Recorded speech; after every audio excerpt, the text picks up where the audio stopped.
remember reading interviews with overpaid movie stars and musicians who'd moan over how tired they were, how hard they had to work, how drained they'd be, burnt out and in dire need of a break.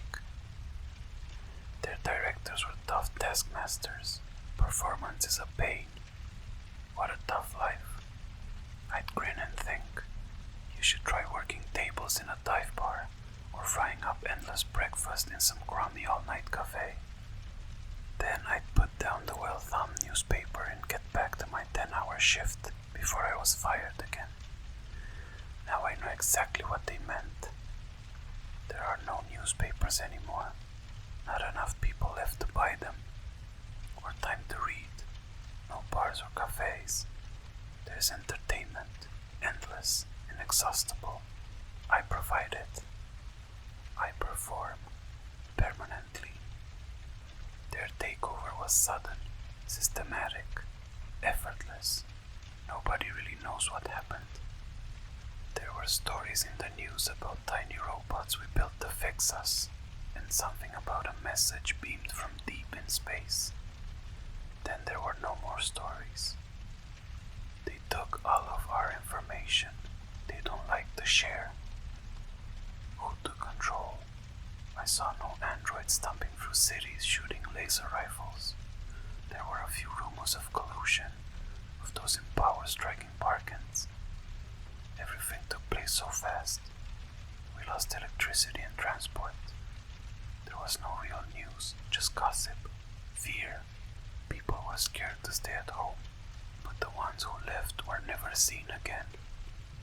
The most complete coherent whispers were of an advanced alien artificial intelligence infecting our internet.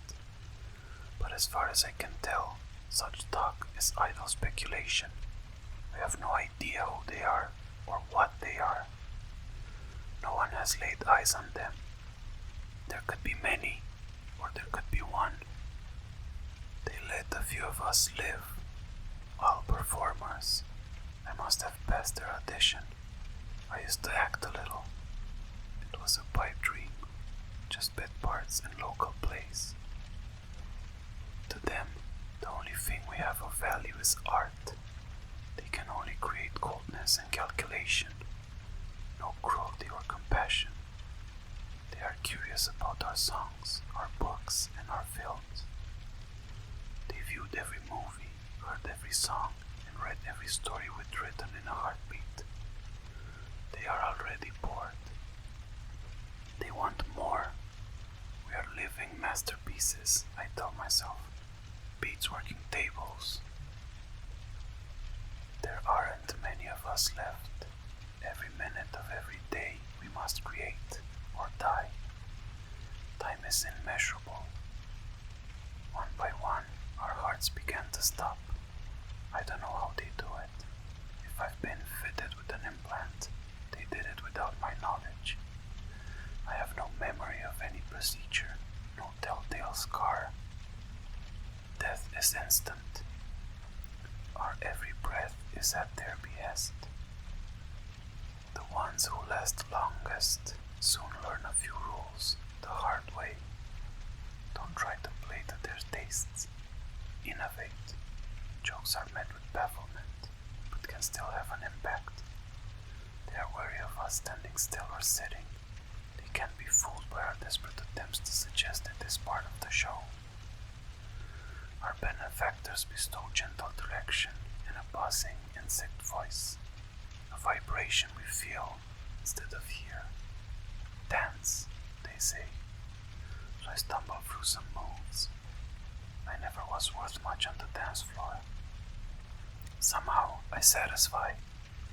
Perhaps they think I am being edgy. Perhaps I am kidding myself.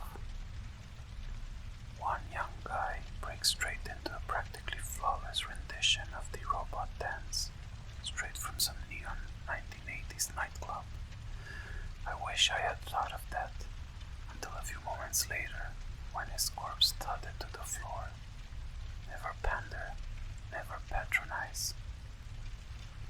Though blinding lights perpetuate in our jaded faces, from this cold steel stage our view is only darkness. They don't need need illumination to see. They are out there somewhere, I imagine. Perhaps they use cameras. Perhaps their senses are beyond my human comprehension. The most tasteless trash makes them sit up and listen. They seem to prefer buffoonery to high culture. I don't know if this reflects their desires or ours. But it must always be fresh. Any repeat of the same material is unthinkable, unacceptable. Very occasionally, our routines are met with a scratchy, almost inaudible hum of approval from the gloom. A synthetic symphony. Once I bowed in gratitude, a rest which drew gasps from my compadres.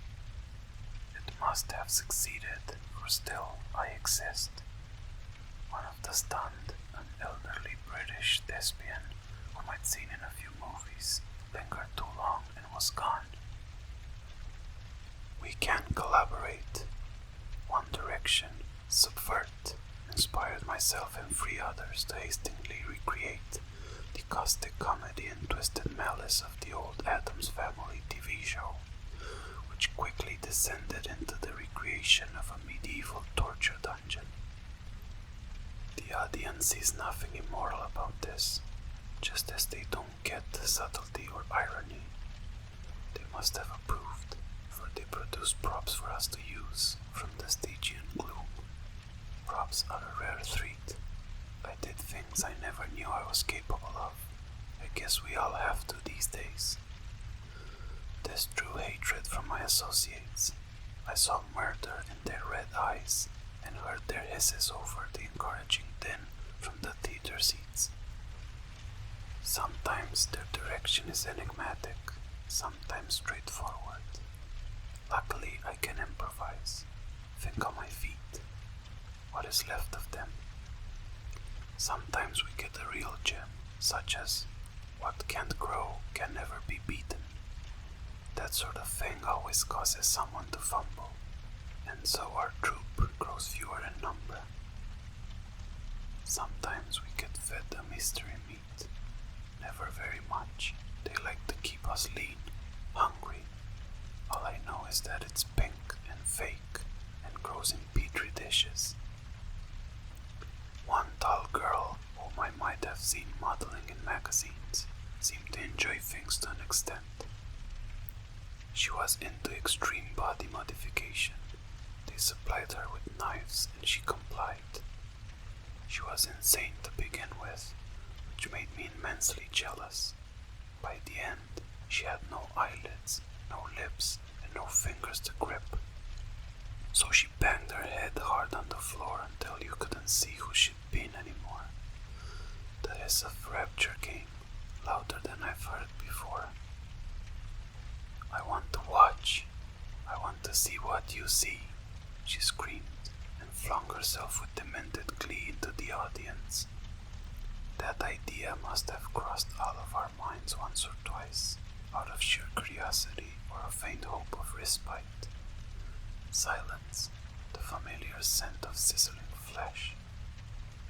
Their next direction comes. Is there any water in the desert? This causes me to pause. My mind is blank, or perhaps it has gone.